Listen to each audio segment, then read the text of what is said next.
The Minotaur is one of the most popular creatures in Greek mythology, but what is it about the Minotaur that we find so fascinating? After all, it's just a hybrid between a man and a bull, but the Minotaur is more than just a creature that is part man, part bull. In fact, bulls are a recurring theme in the Minotaur story, which dates so far back before its creation that we may not even know how much bulls actually influenced it. It all goes back to the ancient Minoan civilization which resided on the island of Crete. The Minoans are a rather ambiguous society, as we can't decipher their language, so we don't really know much about them. But what we do know is that they seem to like bulls. Sure, they have a lot of art depicting bulls, but one thing that they do not feature in their art is the Minotaur. So the Minotaur is most likely not a product of the Minoans. Now, this is all just speculation, but perhaps the Minotaur is a representation of the Minoans, and how the story of Theseus and the Minotaur is a representation of one civilization defeating another. But anyways, the story begins when Zeus laid his eyes upon a woman named Europa. She was tending to her father's herd of cattle, so Zeus transforms into, you guessed it, a bull. Europa was fascinated by Zeus disguised as a bull. She began to pet the bull and even mounted his back. Zeus took that opportunity to run to the sea and swam to the island of Crete with Europa.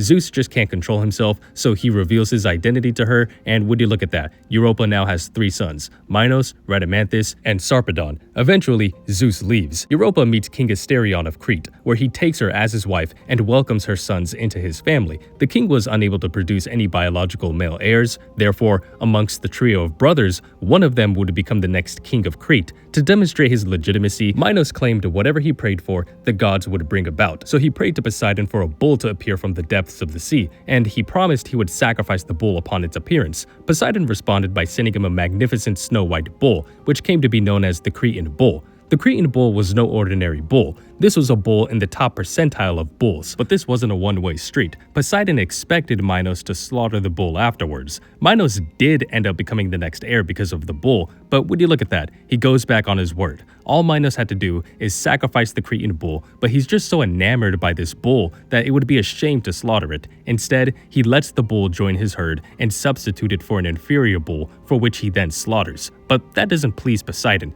He knows this bull that was sacrificed wasn't the Cretan bull. To punish Minos for committing such sacrilege against him, he turned the bull into a rampaging beast that could not be controlled, and caused Minos' wife, Queen Pasiphae, to be consumed by an unnatural lust for the white bull. You'd think Poseidon would directly punish Minos. I mean, I get making him unable to domesticate the Cretan bull, but you'd figured he would exact his revenge on Minos instead of his wife, who is just a bystander. Pasiphae just couldn't stop thinking about this bull. Desperate to satisfy her desire, she sought the help of the brilliant architect Daedalus. Daedalus was renowned for his craftsmanship, and luckily for Pasiphae, he was on her island. Daedalus constructed an extraordinary device, a hollow wooden cow on wheels covered with real cowhide. Pasiphae climbed into the artificial cow, which was placed in a field where the bull grazed.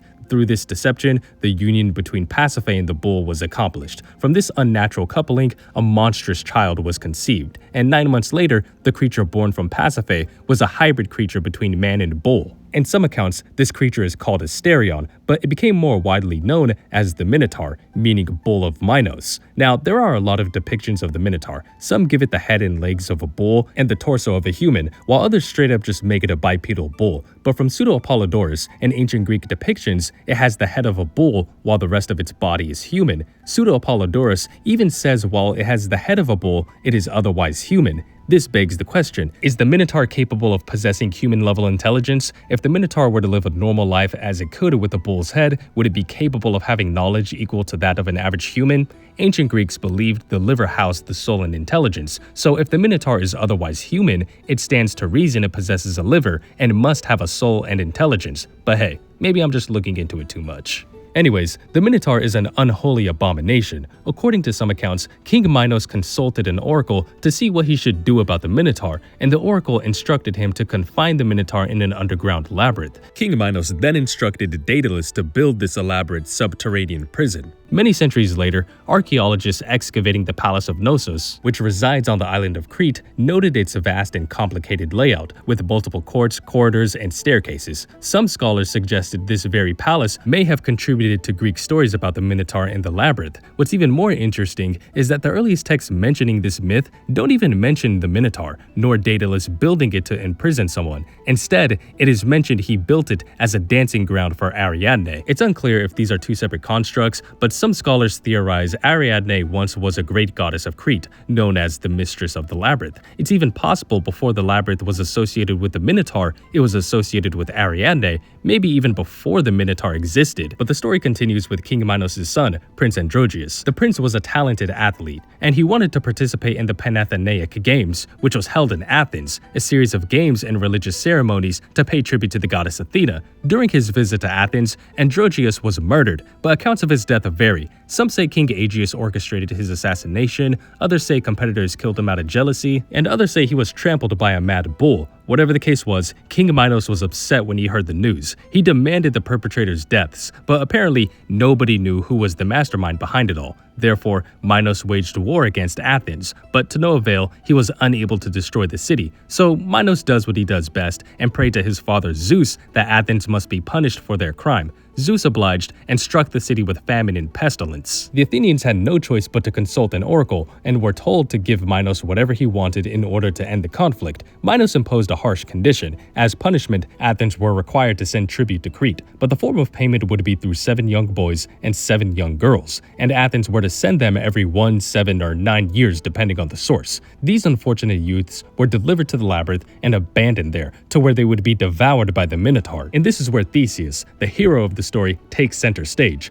Theseus is the son of King Aegeus and was eager to enter the Labyrinth. All King Aegeus asked, though, is that the ship going to Crete sails a black flag, and if Theseus are to return alive, then sail with a white flag. And with that, Theseus boarded the ship with the Athenian youths and sailed to Crete. There, Theseus came to the attention of Minos' daughter, Ariadne. Ariadne was captivated by the youth hero. In many versions, it was love at first sight, but she could not bear his death within the Labyrinth. Determined to save him, Ariadne approached Theseus and offered assistance, and if he succeeds in slaying her half-brother, then he is to take her as his wife. Theseus agreed, but simply defeating the Minotaur would not be enough to guarantee his survival. Even if Theseus slays the Minotaur, he could still become lost in the maze and perish there. She therefore consulted Daedalus, who revealed the secret of escaping the Labyrinth. Ariadne gave Theseus a ball of thread. Upon entering the Labyrinth, Theseus would tie one end of the thread near the entrance and unwind it as he advanced, so after killing the Minotaur, he could follow the thread back to the exit.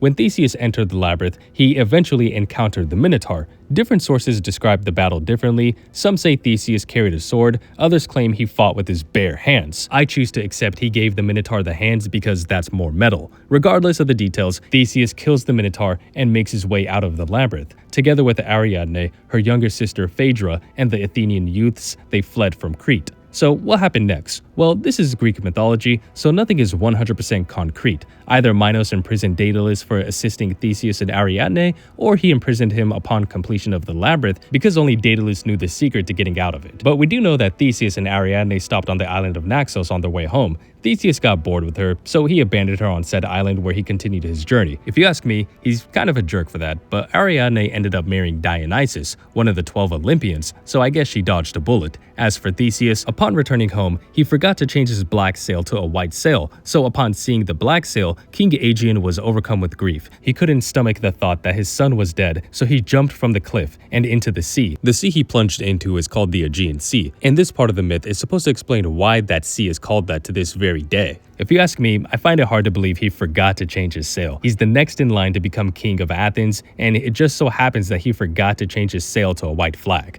But that's the story of the Minotaur. It's really fascinating how myths evolve through the test of time. There's only so much we understand of these ancient civilizations, and we kind of have to piece together a cohesive narrative. The Minotaur is an abominable monster for devouring humans, but I still can't help but feel sympathy for it. It was born because Minos broke his promise, and instead of Minos being directly punished for breaking his oath, the bulk of the punishment was pushed onto the Minotaur, where Minos used it to exact his revenge. So who's the real monster? So moral of the story, keep your promises and don't try to mingle with animals.